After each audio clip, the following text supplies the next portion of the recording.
भैरवं भजे रत्नपादुकाप्रभाविरामपादयुग्मकं नित्यमादिधीयमिष्टदैवतं निरञ्जनं मृत्युदर्पनाशनं करालभ्रष्टमोक्षणं काशिकापुरादिनाथ कालभैरवं भजे भक्तहासभिन्नपद्मजाण्डघोषसन्तति दृष्टिपातनष्टपापजालमुग्रशासनम् अष्टसिद्धिदायकं कपालमालिकन्दरं काशिकापुरादिनाथ कालभैरवं भजे भूतसङ्गनायकं विशालकीर्तिदायकं काशिकावासलोकपुण्यपापशोधकमेवं नीतिमार्गगोविन्दं पुरातनं जगन्पति काशिकापुरादिनाथ कालभैरवं भजे बालभैरवाष्टकं पठन्ति ये मनोहरं ज्ञानमुक्तिसाधनं विचित्रवृन्दवर्धनं शोकमोहदैन्यलोपगोपतापनाशनं ते प्रयान्ति कालभैरवाग्रिसर्वनिद्रो यदि श्रीमन्तशङ्कराचार्यविरचितं कालभैरवाष्टकं सम्पूर्णं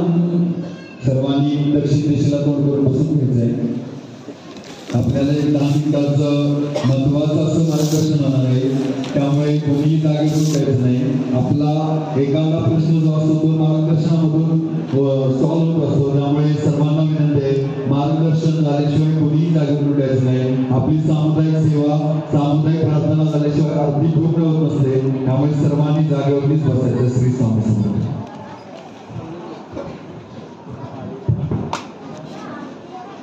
श्री स्वामी समर्थ. अनंत कोटी ब्रह्मांड नायक राजाधिराज योगीराज परब्रह्म भगवान श्री स्वामी समर्थ महाराज, ब्रह्मगुण पिंडे महाराज, ब्रह्मगुण मोरे दादा, तुम्हा सर्वांच्या हृदयाने बसलेल्या परमपूज्य गुरुमाऊली यांच्या चरणी त्रिवार वंदन, त्रिवार मुद्रा. उपस्थित सेवेकरी श्री स्वामी समर्थ, श्री माता, आपण सर्वजण खरंच खूप भाग्यवान सेवेकरी आहोत की प्रत्येक गुरुवारी आपण वेळात वेळ काढून या ठिकाणी सेवेसाठी येत असतो. परंतु आज स्वामी महाराजांची इच्छा असल्याशिवाय दरबारात कोणी येत नसतं. बघा, एक अनुभव असा आहे, नरसोबाच्या वाडीतला एक अनुभव आहे. 2 ताई सेवेकरी नित्यनेमाने आरतीला येत असत आणि त्यातली एक ताई नवीन होती आणि त्या दोघी आरतीसाठी आल्या.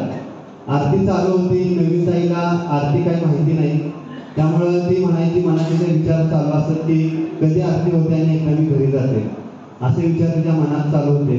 आणि त्या आरती चालू झाली, आरती संपली, सर्वजण खाली बसले आणि मार्गदर्शनला तिथले दादा सेवेकरी उठले आणि उठल्यानंतर त्यांनी सूचना केली की कृपया सर्वांनी जागेवरती बसा आणि स्वामींच्या इच्छेने आपण आरतीसाठी आलेलो आहोत. स्वामींचं त्याच्यामागे काहीतरी नियोजन असतं आणि ते सर्वजण बसले. परंतु त्यातली ती दुसरी ताई होती, ती म्हणली मला गडबड आहे आणि मला जायचं, आणि ते स्वामींच्या बरोबर समोरच बसलेले जातात. तरी त्यांनी काय ऐकलं नाही आणि ठीक आहे म्हणजे तिथून त्या दोघी निघून गेल्या. दुसरी ताई त्यांना बसवत होती, परंतु तिने काय ऐकलं नाही, मला घरी जायचंय, घरातली वाट बघत असते, गेल्या. त्यानंतर दादांचं मार्गदर्शन वगैरे झालं आणि थोड्या वेळानंतर एक फोन आला. त्या ताईच्या घरच्यांचा फोन होता. दुसरी ताई दादांच्या ओळखीची होती, त्यामुळे डायरेक्ट त्यांना फोन आला की दादा ताई निघले, ताई तिथून उशीर झालेला, अजून पोहोचलेले नाही. तर ते म्हणले ते उशीर निघले मार्गदर्शन चालू असताना. आणि तेवढ्यातच एक बाहेरून एक दादा सेवेकरी आले, म्हटले दादा असं झालं की ते ताई सेवेकरी निघाल्या, परंतु वाटेत त्यांचा ॲक्सिडेंट झाला. आणि असं म्हटल्यानंतर त्यांना काही सुचेना आणि नक्की काय झालं त्यांनाच कळलं नाही. परंतु नंतर त्यांच्या लक्षात आलं की तो दादा त्यांना सारखं म्हणत होता की तुम्ही खाली बसा आणि जाऊ नका, परंतु त्याच्या मागचं त्यांना लक्षात आलं नाही त्यांना काय सांगायचं होतं. तर विषय असा होता की स्वामी महाराज आपल्याला या ठिकाणी आपलं प्रारब्ध बदलू शकत नाही, परंतु प्रारब्धाचे भोग हे आपल्याला सहन करण्याची ताकद देत असतात. आणि त्या ताईचं कदाचित ते प्रारब्ध त्यांना बदलावायचं होतं, परंतु त्यांनी काय ऐकलं नाही, त्यामुळं त्यांचा ॲक्सिडेंट झाला. तर असंच गोष्ट असते की मार्गदर्शनाच्या माध्यमातून आज परमपूज्य गुरुमाऊली आपल्याला काहीतरी सांगत असतात आणि ते आपल्या हिताचं असतं. वारंवार आपल्याला ते मार्गदर्शनातून 3 अध्याय 11 माळी जपाची सेवा सांगत असतात, पंचमहायज्ञ सांगत असतात, त्याचबरोबर सेवा पितरांची. बघा, मार्गदर्शनामधून कितीतरी वेळा ह्या गोष्टी आपल्या समोर आल्या असतील, परंतु आपण हे नित्यनेमाने घरी करतोय का? आपण आरतीला अवश्य येतो, स्वामींचा आपण इथं येऊन महाराजांना नारळ खडी साखर अगरबत्ती ठेवतो, विनंती करतो, परंतु स्वामी महाराज येऊन आपला डायरेक्टली प्रश्न सोडवणार आहेत का? तर नाही. तर आपण जे काही कर्म करणार आहे, आपण ज्या काही सेवा करणार आहे, त्याच्या माध्यमातून स्वामी महाराज आपल्याला आशीर्वाद देणार आहेत. त्यामुळं इथं आल्यानंतर जे काही प्रश्नोत्तर विभाग बघा होत असतो, अगदी विनामूल्य प्रश्नोत्तर विभाग आहे. याच्यामधून आपले जे काही मनात तुम्ही प्रश्न घेऊन आलेला असता ते आपण स्वामींना सांगतो आणि प्रश्नोत्तर विभागामध्ये आपल्याला इथं लेखी स्वरूपात प्रश्न द्यायचा असतो आणि ती सेवा दिल्यानंतर या ठिकाणी जे सेवेकरी प्रश्नोत्तरला बसतात ते बसताना एक विनंती करतात बघा की महाराज जे काही हा फक्त देह आहे तो माझा आहे, बाकी जे काही आपण वजवून घेणार आहात ते आपण आहात. त्यामुळं जे वजवून घेणारे असतात आणि जी सद्बुद्धी देणारे असतात ते स्वामी महाराज असतात. त्यामुळे प्रश्नोत्तर करते सेवेकरी हे स्वामी महाराजांनी पाठवलेले असतात आणि ज्यावेळी आपण प्रश्न करतो त्यावेळी स्वामी महाराज आपल्याला त्या प्रश्नोत्तराच्या माध्यमातून आपला प्रश्न सोडवत असतात किंवा ज्यावेळी आपण ती सेवा करू तेव्हा. बघा आपल्याला आपण आजारी पडलो, सर्दी खोकला झाला की आपण डॉक्टरांच्याकडे जातो. डॉक्टर आपल्याला औषधाची चिठ्ठी लिहून देतो. आपण घरी येऊन ती चिठ्ठी काय करतो? तशी ठेवतो का? नाही. तर मेडिकलमध्ये जाऊन त्याचं औषध घेणार, गोळी खाणार आणि आपण बरे होणार. त्याच पद्धतीने तो प्रश्न सोडवला जातो. जी सेवा दिलेली आहे ती आपण घरी नित्यनेमाने ज्यावेळी करतो त्यावेळी आपला जो काही आर्थिकचा असेल, त्याचबरोबर कोणता शेतीचा असो, शिक्षणाचा, नोकरीचा कोणताही प्रश्न असो, प्रत्येकाला आजार जसा तसे आपल्याला औषध देतात, तसं जसा प्रश्न द्यायचा त्याचा त्याला त्याची सेवा दिली जाते. त्यामुळं आपण प्रश्नोत्तराच्या विभागाच्या माध्यमातून अवश्य एकदा सेवा घ्या आणि सेवा करा. आरतीला आल्यानंतर आपला प्रश्न सुटतो का? तर सुटतो, परंतु वेळ लागतो आपल्याला. परंतु ज्यावेळी आपण डायरेक्ट प्रश्नोत्तराच्या माध्यमातून सेवा घेतो त्यावेळी आपला प्रश्न डायरेक्ट स्वामी महाराज मार्गी लावत असतात. त्यामुळे आपण प्रश्नोत्तराच्या माध्यमातून एकदा सेवा करायची आहे. नित्य नेमानं आपण जसा वेळ भेटेल तसा आरतीला उपस्थित राहत चला. कारण आपण आरतीचं महत्व सांगितलंय की ज्यावेळी आपण आरतीला उपस्थित असतो प्रश्नांचे तसेच आपल्या विचारांचं वलय आपल्या डोक्याभोवती फिरत असतं आणि ज्यावेळी आरती चालू होते त्यावेळी स्वामी महाराज सूक्ष्म दृष्टीने ते आपल्याकडे बघत असतात आणि ते वलय त्यावेळी काय होतं? हळूहळू कमी होत असतं. त्यामुळे आपण बघा प्रश्नोत्तरामध्ये सांगितलं जातं की 108 अर्ध्या आपण अटेंड करा, बघा आपला प्रश्न मार्गी लागेल. म्हणजे हे सर्व काही आपल्यासाठीच आहे. फक्त आपण येऊन आरती करून प्रसाद घेऊन जाण्यापेक्षा या सर्व गोष्टी बघायच्या 18 विभाग मार्गदर्शनासाठी आपल्याला लावलेले आहेत. त्यापैकी आपल्याला काय जर प्रश्न असेल तर आपण त्या विभागाला जर कॉन्टॅक्ट केला तर आपला प्रश्न 100% सुटू शकतो. बाहेरच्या त्या बाजूला बघा एक मोठा बोर्ड लावलेला आहे की सेवेकऱ्यांनी पाळावयाची आचारसंहिता. त्यातल्या आचारसंहिता जर आपण वाचल्या आणि त्यातली एक आचारसंहिता जर आपण दररोज आपल्या अंमलामध्ये आणली तर आपल्याला प्रश्नोत्तराच्या रांगेत सुद्धा बसण्याची आवश्यकता नाही. एवढी जबरदस्त आचारसंहिता आज आपल्याला त्या ठिकाणी लावली गेलेली आहे आणि त्याच्यामध्ये माणसानं जन्माला आल्यानंतर कसं वागलं पाहिजे, रोजच्या जीवनात कसं जगलं पाहिजे हे आपल्याला जगायला शिकणारी आचारसंहिता आहे. आपण गुरुचरित्र वाचतो बघा. गुरुचरित्रामध्ये अगदी गुरुप्रणाली काय आहे, अगदी आपण रोजच्या जीवनामध्ये आपण उठल्यापासून झोपेपर्यंत कसं राहिलं पाहिजे, अगदी जेवलं कसं पाहिजे हे देखील त्याच्यामध्ये सांगितलेलं आहे. म्हणजे एवढी जबरदस्त ही आचारसंहिता किंवा गुरुचरित्राने स्तोत्रमंत्र आपले आहे. फक्त आपण ते अंमलामध्ये आणलं पाहिजे. बघा आपण सर्वजण इथं बसलेले हिंदू समाजातले असतो आणि आपण काय करतो की वेगवेगळ्या प्रत्येकाचा हे असतो की पूजा करण्याची पद्धत वेगळी आहे. परंतु आपल्या हिंदू धर्मामध्ये एक सर्वांना एक कॉमन गोष्ट आहे, त्याला काय म्हणतो बघा आपण सकाळी आपण ती करतो, त्याला स्नान म्हणजे संध्या स्नान आपण त्याला म्हणतो. हे प्रत्येक हिंदूने केलं पाहिजे. संध्या स्नान म्हणजे काय बघा, अगदी आपण रावणाचं जरी आपण एक उदाहरण घेतलं, ज्यावेळी गोकर्ण महाबळेश्वर कसं स्थापन झालं बघा, ते लिंग आत्मलिंग गणेशजी जेव्हा रावण घेऊन निघालेले त्यावेळी ते कसं ठेवायचं, त्यावेळी बुद्धीने काय केलं तर गणपतींना पुढे गेलं आणि ज्यावेळी स्नान संध्येची वेळ झाली त्यावेळी काय झालं, त्या रावणाने काय केलं तर ते आत्मलिंग कुठं ठेवून म्हणजे शिवलिंग कुठं ठेवून काय केलं, त्या गणपतीने ज्यावेळी वेषांतर केलेलं होतं त्या मुलाच्या हातामध्ये दिलं. म्हणजे बघा अगदी देवानं दिलेलं आपलं स्वतःचं प्राण लिंग ते त्यांनी काय केलं, स्नान संध्या करायचं म्हणून काय केलं, त्या गणपतीच्या म्हणजे त्या मुलाच्या हातात दिलं. म्हणजे एवढं महत्व या स्नान संध्येला आहे. त्यामुळं सकाळी उठल्यानंतर स्नान संध्या काय करायची असते तर आपल्याला ग्रुपवरती पाठवलं जाईल, सूर्याला अर्घ्य अर्पण करायचं असतं, गायत्री मंत्र जपायचा असतो आणि आपल्या संरक्षणासाठी भस्म धारण करायचं असतं. याला काय म्हणतात स्नान संध्या. आणि हे प्रत्येक अगदी महिला आणि पुरुष यांनी देखील करायचं आहे. त्यामुळे आपल्याला व्हॉट्सअप ग्रुपवरती स्नान संध्या पाठवली जाईल आणि ज्यावेळी आपण स्नान संध्या करतो त्यावेळी आपण केलेली सेवा ही त्या देवाच्या चरणी अर्पण होत असते. स्नान संध्या जर आपण करत नसू तर आपण कितीतरी सेवा केल्या तर त्या तिथेच राहतात, परंतु स्नान संध्याने काय होतं तर ती देवाला डायरेक्ट त्यांच्या चरणी अर्पण केली जाते. त्यामुळं इथं बसलेल्या प्रत्येकानं स्नान संध्या करायची आहे आणि त्याची PDF आपल्याला व्हॉट्सअप ग्रुपवरती पाठवण्यात येईल. बघा, आपल्याला विविध उपक्रम आणि विविध सेवा आज परमपूज्य गुरुमाऊली आपल्या कल्याणासाठी, राष्ट्राच्या कल्याणासाठी, भारत मातेच्या संरक्षणासाठी घेत आहे. 21 जानेवारीला श्री क्षेत्र कृष्णेश्वर वेरूळ या ठिकाणी एक महासत्संग राष्ट्रीय मेळावा झाला.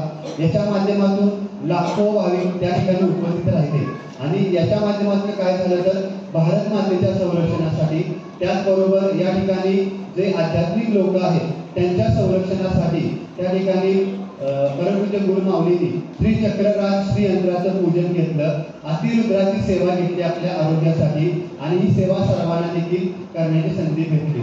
आपल्या केंद्रातून बरेच सेवेकरी त्या ठिकाणी आलेले होते, परंतु आपल्यापैकी बरेच सेवेकरी त्या ठिकाणी काही कारणाने येऊ शकले नाही. परंतु परमपूज्य गुरुमाऊलींनी आपण यातून वंचित राहू नये म्हणून आपल्याला पुन्हा एकदा ती संधी दिलेली आहे आणि एवढ्या लांब देखील जाण्याची आवश्यकता नाही. श्री क्षेत्र नरसोबाची वाडी सर्वांना माहिती आहे, तर नरसोबाच्या वाडीला 12 तारखेला 12 फेब्रुवारीला ही सेवा पुन्हा एकदा घेण्याची संधी आपल्याला भेटणार आहे आणि ही संधी शेवटची असेल. त्यामुळं जे कोणी भाविक आले नव्हते त्यांनी कृपया श्री चक्रराजांचं पूजन करण्यासाठी आपण अवश्य यावं. 12 तारखेला आपल्या केंद्रातून गाडी जाणार आहे सकाळी, आपण सकाळी जाऊन सायंकाळपर्यंत रिटर्न येणार आहोत. त्यामुळे एका दिवसाची सेवा असणार आहे. त्यामुळे आपण कृपया आपलं नाव आणि मोबाईल नंबर बाहेर जाताना शॉपीवरती द्या. आता श्री चक्रराज म्हणजे काय बघा, आताच आपण श्री मात्रे नमः हा मंत्र म्हटला, याच्या पूर्वी आपण कधी मंत्र घेतलेला का? हा नव्हता घेतला. तर हा मंत्र त्या ठिकाणी सिद्ध करण्यात आला. म्हणजे जगज्जननी जगदंबेची सेवा आहे, म्हणजे ह्या सृष्टीची, या संपूर्ण ब्रह्मांडाची जननी किंवा उत्पत्ती त्यांच्यामुळे झाली, त्यामध्ये त्या जगज्जननी आहेत आणि त्यांची ही सेवा म्हणजे श्री चक्रराज श्री यंत्राचे पूजन आहे. बघा, त्यांचं जर आपण फोटो कोणी बघितला असेल ललितांबिका मातेचा जगज्जननीचा, तर त्यांचं जे सिंहासन आहे त्या सिंहासनावर जे सिंहासन आहे ते शिवांचं सिंहासन आहे, त्यांच्यावरती ते बसलेले आहेत. त्यांच्या उजव्या हाताला श्री सरस्वती आहे आणि डाव्या हाताला श्री महालक्ष्मी आहे, ज्या त्यांना काय करतात वारं घालत असतात आणि त्यांच्या पायाशी श्री विष्णू, श्री लक्ष्मी असतील, ब्रह्मा असतील, हे सर्व देव त्यांची काय करतात पूजा करतात.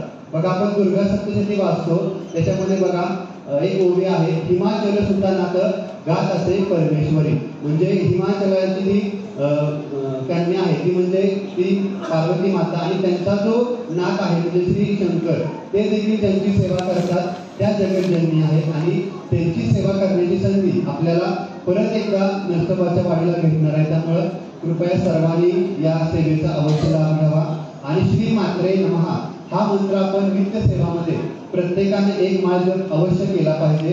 याच्या माध्यमातून आपल्याला सर्व आपल्या मनोकामना पूर्ण होत असतात. त्यामुळे आपण सर्वांनी या सेवेचा अवश्य लाभ घ्यायचा आहे. त्याचबरोबर बघा, आपण दान अनेक प्रकारचं करतो. कृपया आताच आपण एक उदाहरण ऐकलेलं होतं, एक 5 मिनिटं जागेवरती बसा. तर आपण बघा दान अनेक प्रकारचं करतो. काही लोक अन्नदानाला महत्त्व देतात, काही लोक रक्तदान करतात, तर काही लोक काय करतात तर बांधकामासाठी या ठिकाणी दान करत असतात. बघा, आपलं हे केंद्र आपण जर जुने सेवेकरी असतील तर एवढ्या छोट्याशा केंद्रामधून एवढ्या मोठ्या केंद्राची या ठिकाणी आपण निर्मिती केली आपल्या 1-1 रुपयाच्या सहकार्यातून. बघा, बाहेर आता ओढ्याचं काम चालू आहे, जेणेकरून येता जाताना पावसाळ्यामध्ये आपल्याला कितीतरी त्रास होत असतो रस्त्याचं बांधकाम व्यवस्थित नसल्यामुळं. त्यामुळे आपण हे रस्त्याचं बांधकाम परत एकदा चालू केलेलं आहे. याच्यामध्ये संरक्षण भिंत असेल, त्याचबरोबर त्या ठिकाणी रस्ता आपण काय करणार आहे, सिमेंटचा रस्ता करणार आहे. त्यामुळे ज्यांना कुणाला यथाशक्ती दान करायचं असेल, याच्यामध्ये वस्तू स्वरूपात सिमेंट असेल, खडे असेल, रोशंट असेल, त्याचबरोबर त्यासाठी लागणाऱ्या मशिनरी कोणी ओळखीचं असेल, तर अशा सेवेकऱ्यांनी कृपया आपण वस्तू स्वरूपात तसेच 1-1 रुपये जरी दान केलं तरी देणगी स्वरूपात सुद्धा आपण दान करू शकता.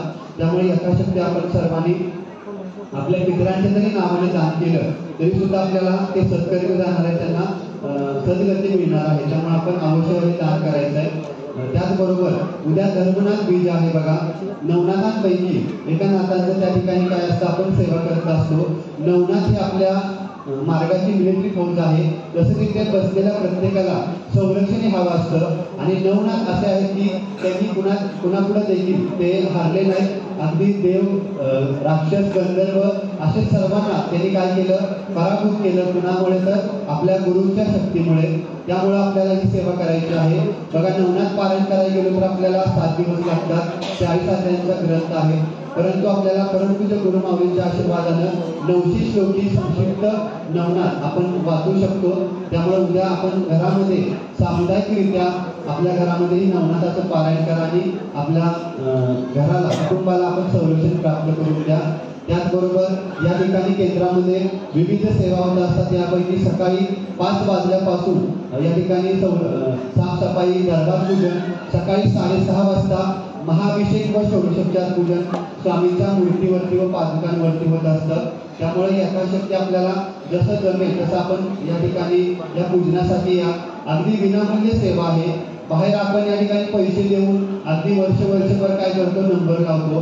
परंतु तीच पूजा त्याच प्रकारे या ठिकाणी आपल्याला करण्याची संधी भेटत आहे. त्यामुळे आपण नक्की अभिषेकची सेवा घ्या. सकाळी 10:30 व सायंकाळी 6 वाजता महानैवेद्य आरती होत असते. त्यामुळे आपण नैवेद्य आरती त्यांना घ्यायची असेल, यजमान म्हणून दरबारात आरती घेऊन उभं राहायचं असेल तर आपण नक्की या ठिकाणी नैवेद्य आरतीची सेवा घ्या. यासाठी आपली नाव नोंदणी होणं गरजेचं आहे. आपण बाहेर जाताना शॉपीवरती आपलं नाव नैवेद्यासाठी देऊ शकता. झालेली सेवा महाराज माऊली यांच्या निवृत्ती करतो. श्री स्वामी समर्थ. श्री स्वामी प्रार्थना होईल. सर्वांनी हात जोडायचे. ऐक्य मंत्र.